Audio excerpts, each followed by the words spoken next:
So I am Favonia, and I'm going to introduce this type theory. I'm currently in the Institute of Advanced Study, but I'm going to the University of Minnesota, and this is a joint work. I'm not sure if you can see this, but this is set your power. I couldn't find the but this is joint work with Carlo and Evan and Dan Grayson, that is also in the institute, and Bob Hopper and John. Except Bob, that all other people are Bob students right now. Except Bob and Dan Grayson. So. Yeah, not Dan Grayson. All right, let's start. So it's a bit of history. So there's actually why the that's correct. So theory Cohen wrote many notes, as you know. And there are also the work done by Brunerie and about the cubical things. And we take stuff on that and do the top 1, 2, 3, 4. Maybe there's a 5, who knows. And the first one is just talking about the Cartesian cubes and how do they combine with the computational aspects. And the second part 2 is to get a dependency correct. And in part 3, finally, we figure out how to do the Univalent Kan Universes. And also equality type, I won't mention that in this talk. And part 4 has the cubical inductive types, which are able to model the higher inductive types, and also the identification types. And there are also a paper like with lots of iconograms yesterday, like mentioned by Chris Sellers. So this is a joint effort of everyone. So we make some progress here, and then we came together to write a paper. And the main reason that we write a paper, actually there are many reasons, but I think one of the most important reason is that this is written in a style that can hopefully more accessible to many people. Identification type is CMU language for equality types. Yeah? Not all of CMU. Okay. Identification types is Hausdorff for equality type. Yeah? Okay. It's yes for identity types with strict with exact data reduction. Because we also have strict equality, so equality is already taken. Okay. Identity type with Three different notions. I call them equality types. Good names are already used up. There is No. Good prices. Sorry. okay. Just tackling here. Okay, so this is just a quick wrap-up if there are people not familiar with what we are doing. So there were some significant characteristic new features of the HoTT. There are two things. The first thing is a univalent axiom. Basically, it states that if there is an equivalence between two types, then you can establish a path between them. That's the essence of it. The second thing is high inductive types. This allows you to do many homotopy theoretical reasoning within the type theory. For example, with this, you can have the circle type, you can have the sphere, you can have the torus, you can have also the other interesting spaces inspired by the homotopy theoretic. And these gadgets allow you to talk about them, to reason about them within the type theory. So these two are very cool.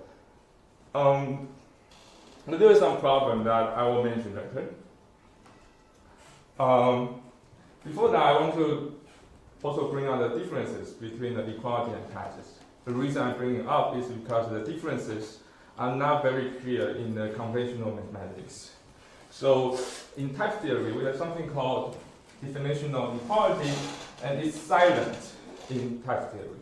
By silent, I mean that it's defining the theory, but you couldn't really see it in the term. for example, like 2 plus 3 equal to 5, and that's really the equal. And if you take the pair into the first projection, then you'll get a first element. So let me show you something more interesting. So if A and B are regarded as the definitionally equal type, and you have an element in A, and that element is automatically in B. So you might feel that, oh, wow, you're talking about it. This is sound obvious. Well, let me show you the other thing, and you can see the differences. Now in the past, and they look like equality, but they're feasible in theory. What I mean is that if you have a path between two types, for example, which can be constructed by the univalence or other means, and then you have an element in A, and you can do the coercion or transport of this element along this path to B. And the difference is that now you really have to write down the path, so it's feasible in the theory. And there are two things I want to bring up here. First of all, the definition of equality is different. This is just a typo, it's not a new word. Just definitional. Okay. Oh, sorry, because I'm not sure, because there are always new words. okay. I'll ask you to save your comments until the end. Was it a comment? Was it a question? Sorry, this is my fault. Okay, so I just want to bring out some differences that if you are not very familiar with type theory, the first thing is that this is not as extensional as you want it to be, as in the mathematical equality. For example, if in the context you know that x, y are two variables of natural numbers, it's not the case that it's provable that x, y, and y x are implicitly. I think I need to fix this. I'm sorry. Where is the point? What? Just go on. Okay. So you cannot just swap them. There are various trade-offs you can make in the type theory, but for HoTT, let's just leave it as this. I will revisit this issue later on. The second thing is that this is too bright. The second thing is that, so we all know that there's a way to count the winding number from the homotopy, the fundamental group of the circle to integers. Well, the problem in HoTT, in the plain part, is that if you plug in the loop, if you just apply the winding number to a loop, which should return 1, you will actually get stuck. And it won't be equal to any numeral in the type theory. This is a serious issue. So there were some development in the HoTT already, which we can show that there's a closed term of a natural number, and it will be great if we can just run a machine or by some means show that it's equal to some numeral that automatically. And there are some cases where we actually have to do like years of extra work to show that it's like there's a path between nothing and some numeral. So if it's actually equal to some numeral, then we can save all the trouble. So the technical condition that we are relying on here, I mean, if it were true, like this is not true in HoTT, but the condition we're looking forward to is that for anything of type natural number, if there, and it's closed, then there is a numeral, there's a numeral n such that n is equal to that numeral. So this means that any closed term is definitionally equal to some numeral. So this will be our main focus of today. Any question? Okay, so our main job today is to restore canonicity. And the first thing I want to bring up is that if you want canonicity for natural numbers, it means that you need canonicity for every type. So let me give you one example. Say that you have some term of type natural numbers times some type A. And you can do the first projection to get a natural number. So if you want the canonicity for natural number, you also want the canonicity for this term, then how would you get out of it? Well, then you need that the canonicity for pair types. Because, so this is a quick proof. If you have canonicity for every type, then by inductive hypothesis, you can say that the n must be equal to some pair, and then you can do the first projection and get something out. So that means that, like, by doing the proof, you can see that you actually need the canonicity for every type. And unfortunately, the reason that canonicity fails in HoTT is because canonicity fails for paths. So these are some very basic rules for paths. The way that paths are defined in the plain HoTT is that you have a way to introduce a raffle path. So raffle reflexive path. So raffle m is a path from n to n, like the non-moving. And you have a path elimination rule.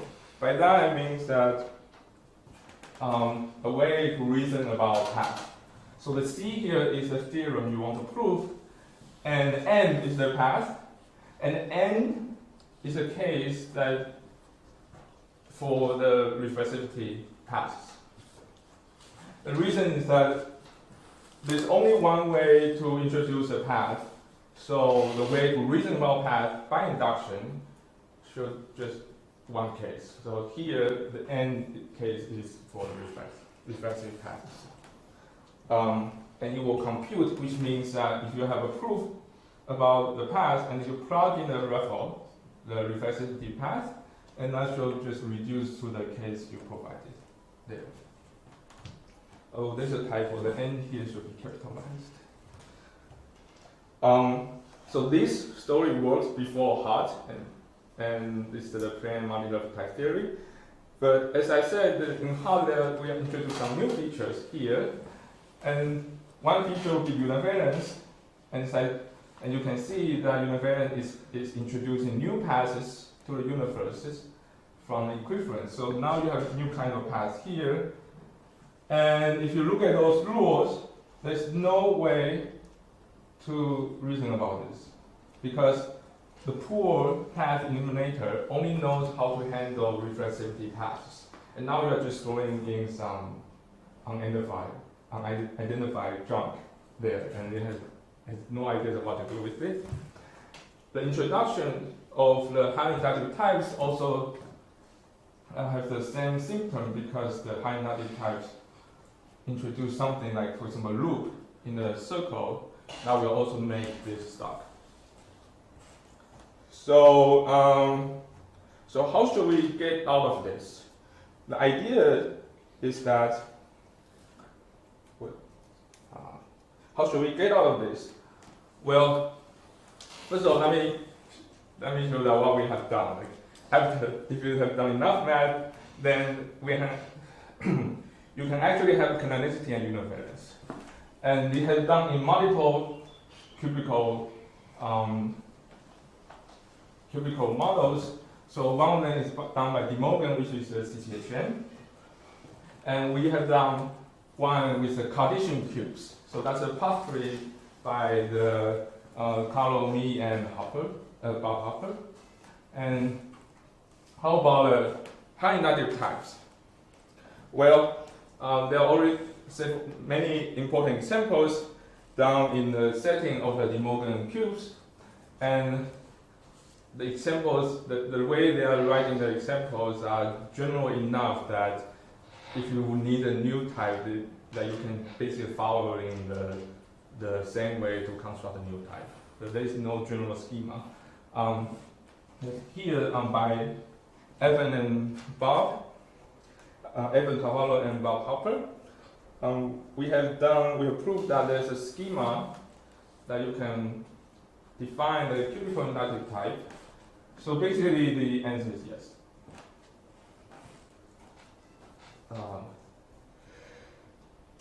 If there's any questions, please feel free to interrupt me anytime. Okay, so these are the results we achieved. So what's the idea behind this? So the idea is that instead of throwing things into the pool path type, let's make each type manage the higher structures by itself. So for example, like this will be the old way of how we introduce a loop in a circle. So let's not do that. So instead, let's recognize loop as a genuine constructor of the circle type. And this has a rules like this. So now we have some way to talk about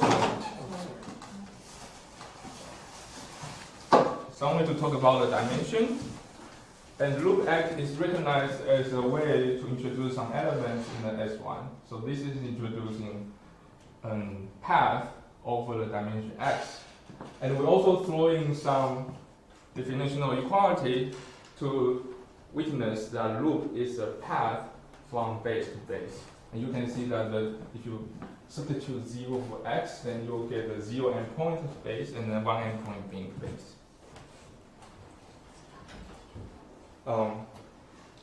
So as you can see, we have to introduce I as a formal interval. In the Cartesian cubes, there are only 0, 1, or variable. In the De Morgan cubes, it will be more complicated. You can also have the connections and so on. But for Cartesian cubes, it's only a 0, 1, and variable, and that's probably an aspect that could be more appealing. But you have to pay the price somewhere else. Yeah, I see on the okay, so now we allow, you just throw in the formal interval, and then suddenly you can talk about all the higher cubes. The way to match it with the type-theoretic notation is that if you have the n variables here, the dimension variable, it means that m here is an n cube in A. So the number of the dimension variable accessible to the term means that the number of the dimension you can manipulate over. So the nice thing about the Cartesian is that this context with dimension variables really work as a, how do I say that, normal context. Now you can do substitution as 0 for x. This means I'm getting the 0 phase. And the 1 for x, meaning I'm getting the 1 phase. And you can also substitute a variable inside of this. So this is identifying y and x into this one single variable. And this corresponds to getting a diagonal of a cube. So that's a quick review, like how we did this for the people who are not very familiar with cubical type theory. Oh, and one nice thing is that the ordinary typing rules are still the same. It works well, even if now we have the intervals in the context. It doesn't matter. Like you can still do the same thing, like for functions and for sigmas, for the types that were already in the conventional type theory. This has a very, well, the projector is not really working, so it should have some red crossing out here. So previously we need to use an app to witness the functionality of the function with respect to paths.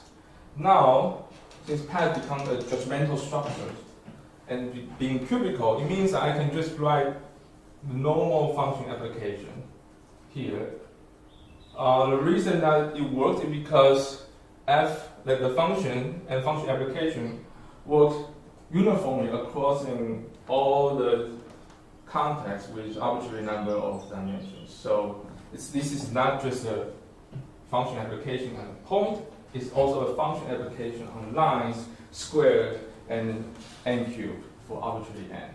And that's why you have this factoriality, and then you can just do the function application.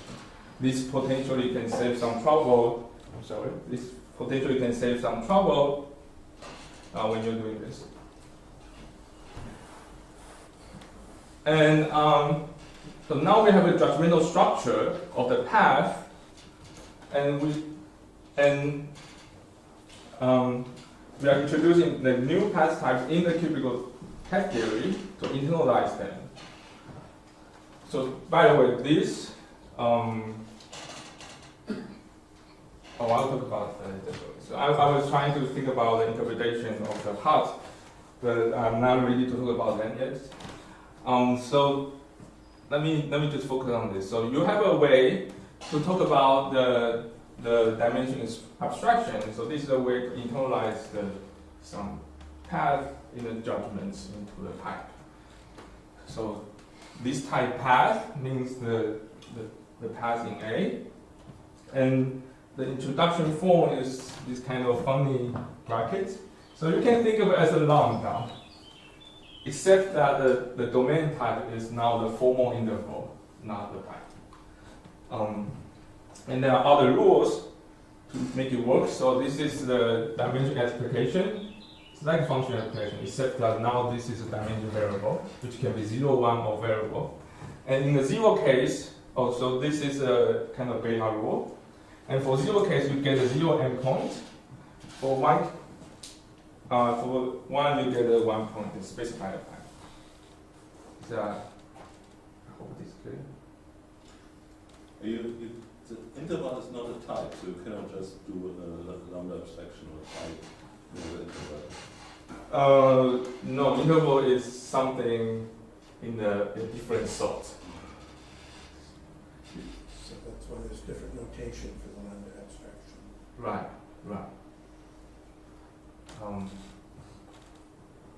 Any other question? Okay, let's move on. So I just talked about the basic structure of the cubical type theory. I haven't talked about the Kan yet. And the Kan here is kind of divided into two parts. The condition being Kan. The first thing is that having the coercion. The second thing is about having a homogeneous composition. And let's start with the first thing, with the coercion.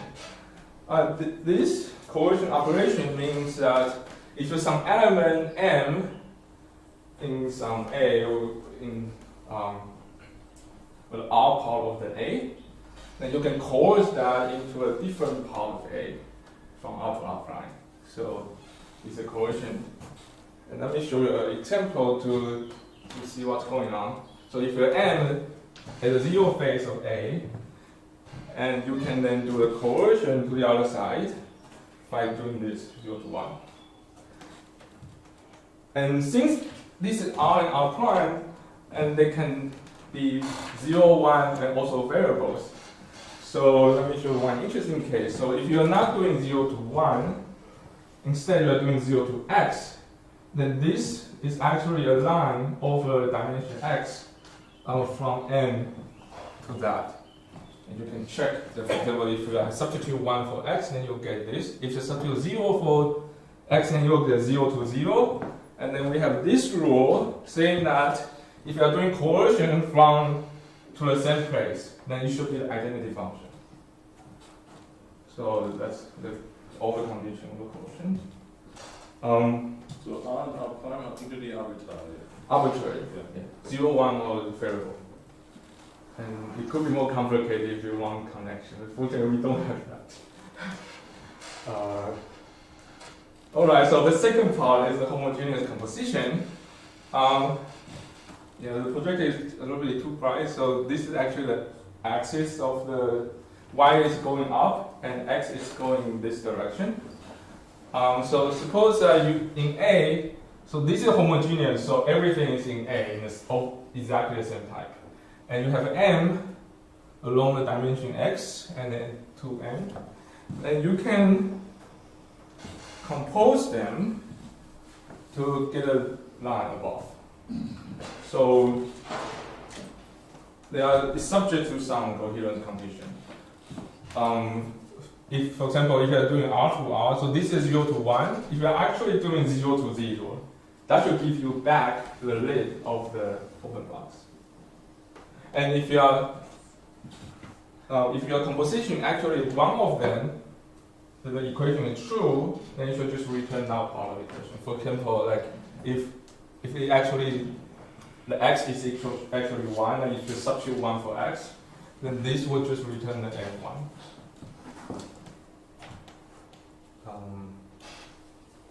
I think the syntax of each com is not completely clear yet.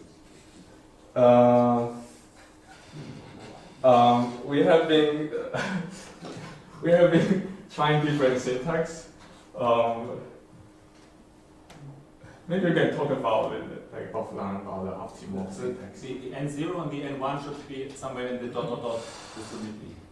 What's that again? If you try to reconcile the picture with the line under the picture, the n0 and the n1 should appear in the dot dot dot part of the equation. I think. The one above the picture corresponds exactly to the picture. I see. Yeah. These two are general conditions, and also there's a typo. It should be y here, but these two are the general condition, not just apply to this, but also apply to every case. This means that this equation is true because we only have variable and 0, 1, so it enumerate all the possible true cases.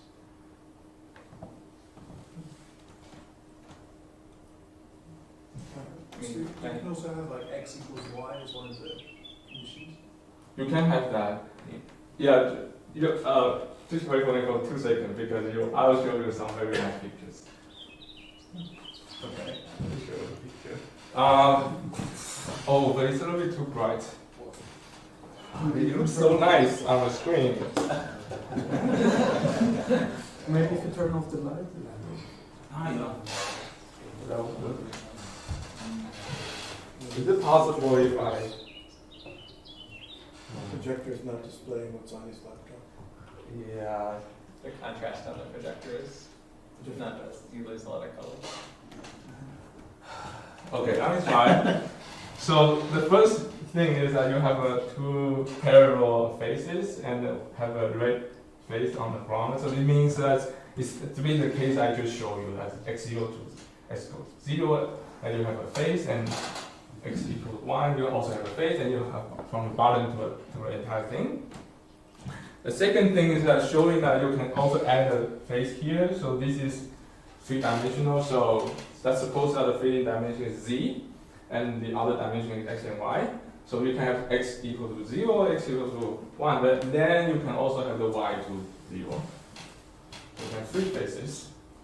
And this is more interesting. This is the case that brought by the Young. So you can have a diagonal faces. You can actually have arbitrary number of diagonal faces as long as they are independent of the filling dimension. This is the important condition. You can have arbitrary equation, and as long as what we are talking about is independent of the filling dimension. For example, if you are filling a long dimension z, then you cannot mention z in the equation. For any other thing, you can just write arbitrary things. So this funny picture, this is actually that there are 2 faces, but instead of filling from the 0 side, you're filling from the diagonal. So this is not in the CCHM. The CCHM will only have the 0 to 1, or 1 to 0 if you also include that. So you can actually start from the diagonal. Instead of starting from the 0, you start from the diagonal and then fill in correctly. So this is more complicated. You have a diagonal faces, and you can also start from the diagonal. So you might wonder that with having so many diagonals, maybe the entire thing will become not contractible, and then it might not be have a fielder. Well, that's why I emphasized the technical conditions earlier, that every face you put in need to be independent of the z. And there's only one phase that can depend on z, which is the cap itself. So as long as you keep this, then you can fill arbitrary shape, like following this rule. Yeah, I don't want to explain this because the picture is a bit weird. But basically, it's some very contrived case that I want to show you that the potential of this H-comp with diagonals. Any questions? So just to have this clear, that you can also fill, I mean, I think that you said that this, for the lower left one, that you also can start with a diagonal, right? So you can start with you a can diagonal. extend like an N shape to, or I don't know, Z or whatever. Yeah, you can start with like the Z shape and Yeah. fill it to the Okay. entire cube, to the entire square. Yeah. That's allowed. So that's one of the prices you are paying with respect to a CCHM. For CCHM, you have the connection and reversal. We don't have that, but it seems that we probably won't need like the more complicated composition in order to compensate for that. That's our experience. Like it's not a mathematical statement. Okay, so this is a homogeneous composition, and you can prove that with this operation and with the coercion I just mentioned, then everything is calm. Okay, so now next thing, this is the fun part. So how should we make something calm? So the circle I just introduced to you has a point, base, and a loop, but this is not calm or fibrant at all, like if you know what I'm talking about. So in the classical mathematics, you just do a fibrant replacement and a small object argument, blah, blah, blah, and then you can make it calm or make it vibrant. Here, how should we do that in type theory? The way to do this is that you recognize the H-comp as the new constructor of this type. This is basically storing all the solutions of the lifting problems into this type. So once you throw in all the solutions, then all the lifting problem has a solution because you're just storing it. That's the basic idea. And for the experts, you might wonder like why this is not blowing up the universe. So this is an interesting observation by Grayson, and I want to mention that. The fact that we are only throwing in the homogeneous composition, not all the compositions. So if you recall what's done in the classical mathematics, during the fibrant replacement, you are throwing all the lifting problems, including the coercion and other non-homogeneous ones. By non-homogeneous, I mean that the type can depend on the fielding dimension. Here, the type itself is independent of the fielding dimension. And you can show by just considering the homogeneous lifting problems, and by just throwing the solution to the homogeneous lifting problem, you can prove that it's compatible with the base change. That if you're doing the pullback, then it's you can do this replacement and do a pullback. That's the same as doing the pullback doing the replacement after the pullback. So there's no size blow up. This can be seen by just pulling back along the representatives, and since the representative is small, then everything is small. So that's how we avoid the blow up in Mike Schumann and Peter Lambson's paper. Because in the simplicial setting, it's not very clear how to do this. The trick here is that we only add not all of the solution, but only some solution to the lifting problem, and then we can prove that we can construct the solution just by a subset of it. And this subset is small enough that the constructed type will still stay within the same universe. So, is this because S1 is defined in the empty context? Is this the same for suspension? the sample suspension, what I'm describing here is So it's not independent. related of, yeah, It's the not context related. is empty. It's not. No, it's not related. It's because what we're doing is pointwise suspension, so it's not really related. Like in type theory, we're not consider the total space, so it doesn't really matter whether it's in the. It doesn't matter much when I just say it doesn't matter much after some work that you're working on an empty context or something. Any question? Okay. So now I kind of show you the basic idea of the high inductive types, and we still have another monster to tend, which is the univalence. It's the most difficult thing in the type theory. So how should we make the univalence Kan and univalent? Well, the first step is to make it at least univalent, and the way to do that is that we just throw in a type which will become the line once you have an equivalence. So more technically speaking, that you have is taking A and B as two types, and taking the E as the equivalence between A and B, and then this will act as a line in the universe. So basically, we are just implementing the univalence here. There are some technical details I'm not able to cover that, but the basic idea is that this line will become A, the zero face of A, to the one face of B. Okay. So now, suppose that this works, then now we have a univalent universe. And next thing is to make it Kan. And similar to the high inductive types, you throw in the solutions of the composition, except that now it's the universe. The difference is between throwing in the solution in the universe and throwing in the things in the high inductive type is that now, because every element in the universe needs to be a type itself. So when you are throwing in the solution to a universe, you also have to prove that the solution you throw in itself is a type. In particular, a Kan type.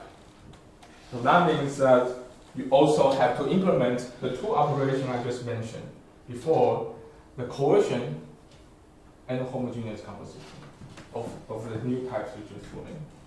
And these turn out to be very difficult. I should say that these two operations for the phi type, the phi type above is also very challenging, and we have been struggling with this for a long time, but we finally figured out. So in the V type, is the Vx is bound in A, B, and E? No, it's not bound. So then, but so A and B, they, when you say A is 0 for X, what does that mean?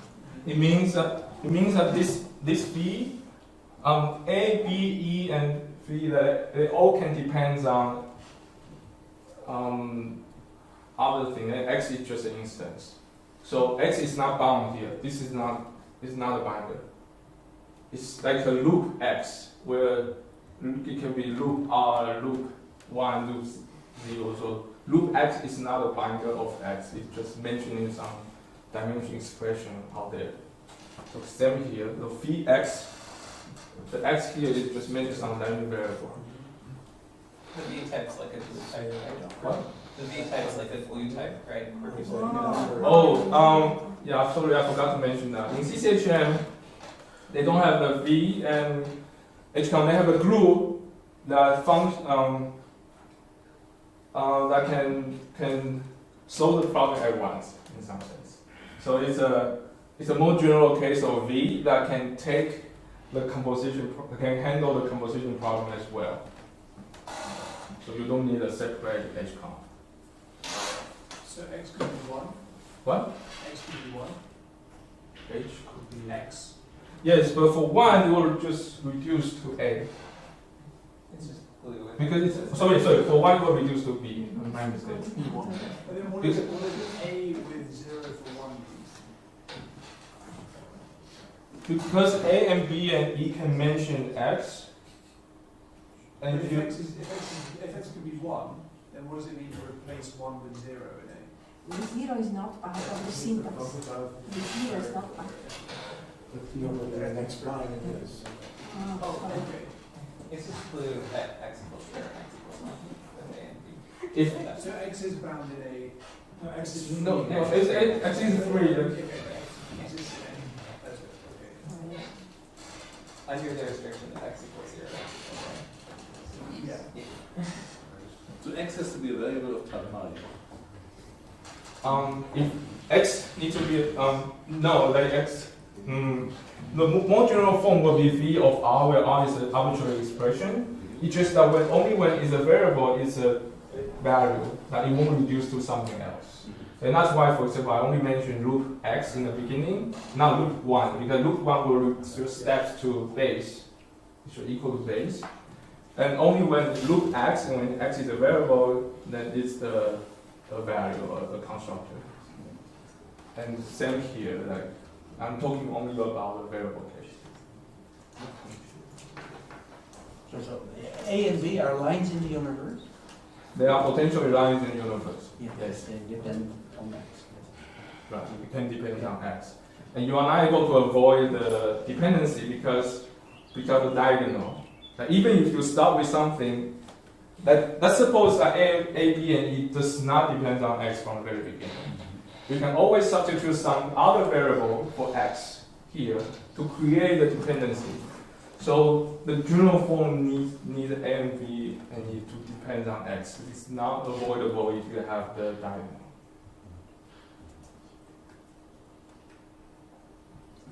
Okay, cool.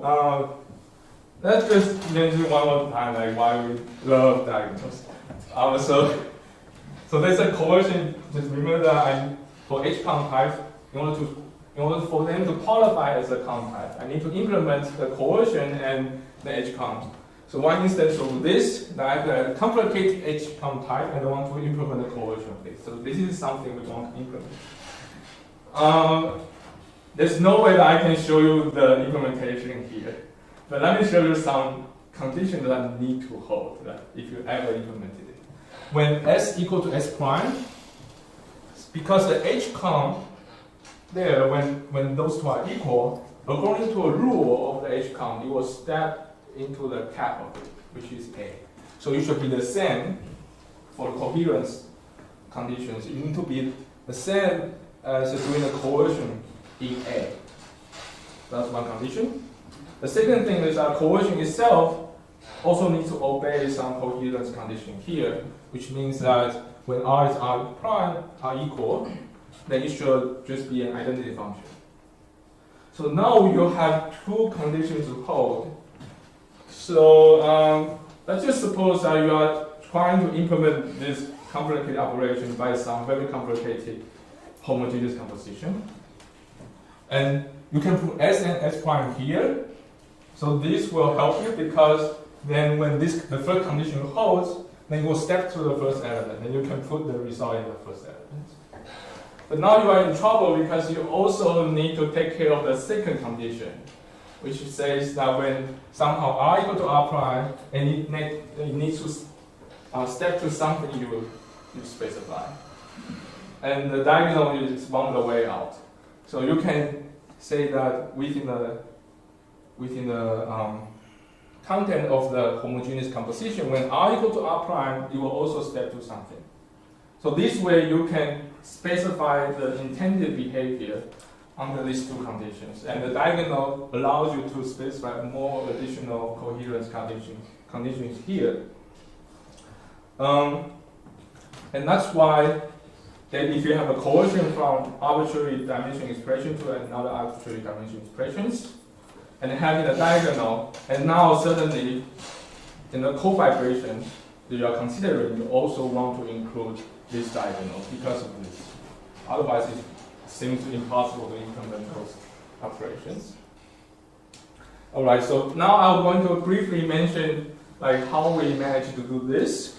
So we actually start from the computational semantics, and what it means is that it's a computation system for closed term.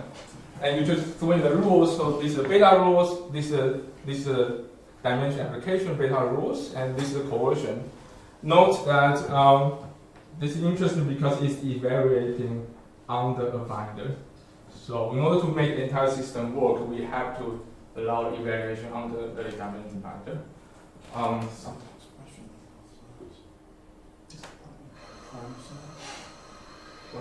So In the third line, the difference is a prime sign? yeah, yes. What is the relation between A and A prime? It's when A steps to A prime. Okay. Yeah, I don't have. Yeah, if that's clear. Okay, so this is different. There's a difference from these rules and the definitional equality I just showed you before. Now because everything has a direction, so and you can show it's a long proof, but you can build up the semantics from the values of this computation system and prove the soundness of the rules I just showed you, all the rules I just showed you, definitional equality and the typeness. And canonicity will be a corollary because once you have figured this out, because the definition of the values of natural number, for example, will just be numerals. So once you have done all the work, then this canonicity just becomes the corollary. I missed the explanation of the A prime. Could you please repeat that? So this means that if A steps into A prime, then the coercion of in A will step to coercion of A prime. Maybe you want to back up for a minute and say what you mean by steps. You started talking about stepping, but you didn't really say what's going on. So stepping is a binary relation on the closed terms. It means that being a computation system, I need to specify two things: how a term as a program computes to the next state, in some sense, or whether I can just recognize it as a value. For example, a lambda term is a value. And here means that if I have a program or closed term, that is an application of some lambda term to something else, then this should step into the substitution. Is it the congruent rule of the reduction relation? No, it's not. Congruent rule of the reduction. It's not a congruence rule because It's weaker. it's congruence rule will be strong. Sorry, not stronger. Weaker than this because it allows more possible reduction. Here, at least the system we are building is deterministic, so you're not allowed to do other than the subterm inside. So it's not a traditional term dividing system.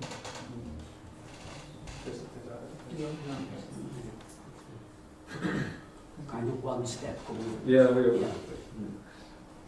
you might want to have a non-deterministic system, but it turns out that proving that once you set it up, then proving that every path will come in is very difficult. So I would personally suggest like using a deterministic system for proving this. Don't try non-deterministic system unless you have to. Okay, I think I'm running out of time, so let me move on. So the semantic actually can use as a type-theoretic on its own. So I didn't emphasize this aspect very much. But one thing that if you really care is that the thing I said that is not provable in HoTT is true in the semantics, that the addition operator is really commutative. Definitionally. Well, not so. It shouldn't call definitional because But I mean, I assume the equal dot is induced by the step relation. No? Or is no, it means that it's. okay, I know what you mean. Okay. I mean, a good word is to call it. I say S, but someone will understand. For all the closures, once you substitute the variables with closed terms, then you want it. They vary to the same thing. Yeah. And sameness is defined according to n. But good thing is a strict equality. Yes. Yes. But otherwise, I don't have to say that. It's always the case if you're talking about path or identification. It's always true. But this still refers to the reduction relation, right? I mean, or what is the equal dots now? The equal dots and the that thing is defined in the semantics, and that's why. Yeah, but it refers to the reduction. Let's save the discussion for a minute, just wrap it up, we're out of time, and then we can have a discussion, how about that? Okay. Let's just one slide. Please. Okay. Okay. So we have implemented. I'm telling them to be quiet, not you. Oh, okay. So we have implemented this in many ways. So the repro is the first thing we tried in the pro style, the import style, and there's something that we are not completely satisfied, and that's why we have a HoTT. And please stay tuned for tomorrow's talk, like by Anders, that he will tell you like what HoTT is about. And then we are also trying something very, like, something based on the normalization by evaluation and some other cool ideas. But it's a work in progress. It's not public yet. The reason that we can have so many things is because the semantics we build up is very flexible in terms of, so we can have all the different proof theories with different properties. The last two one have a decidable equality, but the first one doesn't have a decidable equality, and so on. There are many things, many differences, but I don't have time. So for the first one, you can look at the website, and the second one is on GitHub. I will leave it to Anders. And okay, conclusion. So what have you done for Cartesian cubes? We have the canonicity, univalence, high-nullity type, basically everything. Okay.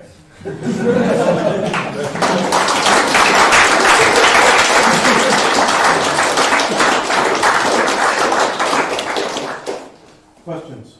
Yes. Question. The first time to relate this to what I know is, I mean, in a way you always talk about a two-level system. I mean, when you have this equality, the sort of meta-level equality, which you sometimes call definitional, which isn't, then it's like having a two-level type theory. You have your what they're called, I mean, identification types, which are just the equality types of type theory, and then you have this other equality type, which is like having two levels, right? Yeah, we do have repro actually implement the 5-level type theory. But if you forgot the 3-level, then it will be a 2-level type theory, and one of them has a strict equality, with a equality reflection. Yes. So what I wonder in this two-level system, so what I talked about yesterday, I can define these semi-simplicial types. Yes, it's sorry. You're done. Okay. You need sort of some extra principle that you can reflect I mean, can form these ready limits. And is this built into your theory, or is it justified by your theory? Because our equality in the second level, like we have that equality is strict and have the reflection, so you can just use that. It doesn't have the coherence issue. Yeah, so it's less a problem in our system maybe. So you can do stuff like semi-simplicial types? Yeah, it's not just done on paper, we already captured it. Thomas. One short question. Am I right in thinking that you just have presented us the syntax of a particular type theory? If this is so, I wonder what would be a corresponding notion of model?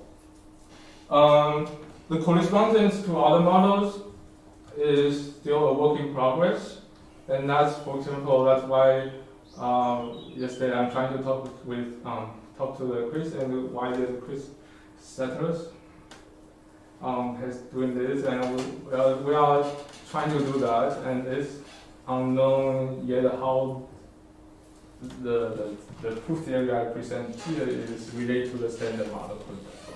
Then the other thing I want to bring up is that when you are doing the canonicity, the CWF might not be the best tool to study canonicity. There's something grammatically different because you have various equivalent notions of what's a model of type theory.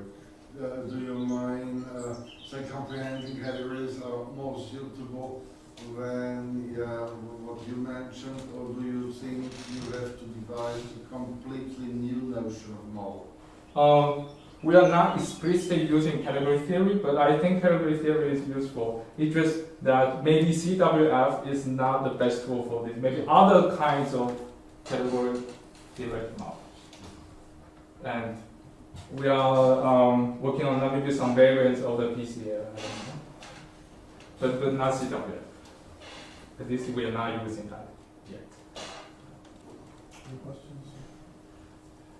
So at one point you said the interval is not a type, it's like a different thing. Second? You said the interval is not a type, right? It's a separate thing. Interval, yeah, interval is something of different sort. Yeah, so do you know, in CCHM, right, they know that it's actually not consistent to say it's a type? Do you know that it's not consistent, or you just... If there's a proof there, I believe that proof also applies. The proof needs the connections, which you I haven't thought about this, but I believe the answer is yes. We cannot have that. And about connecting to the usual computability notions, you can prove Church's rule here. The Church thesis as a rule, not as an axiom. That you can prove that all the functions between natural numbers are computable by using, by extracting a number in the meta theory and computing inside the fact that it's recursive? There's some, we have thought about it very carefully, but there are some complicated subtleties here, so maybe we should leave the discussion on that. Okay. I have one quick question, if I may. You had the notion of fibrant replacement, and you said it's stable under substitution or pullback. Right. But the usual notion of fibrant replacement does not commute with pullback. Yeah, that's why it was. Do you have any idea why yours is different? Because the homogeneous. So actually use a board. I don't want to make homogeneous. So usually the lifted problem is that you have something that is a square, and the homogeneous is saying that the bottom map factor through some the projection to one phase and then go up. So as long as you have this condition, and when you're doing a pullback, you can see that either the solution is entirely there or not. So that's how you can prove that it's fixed or stable on the pullback, and then you can prove the smallness. Okay, maybe we talked about it some more later. Yes.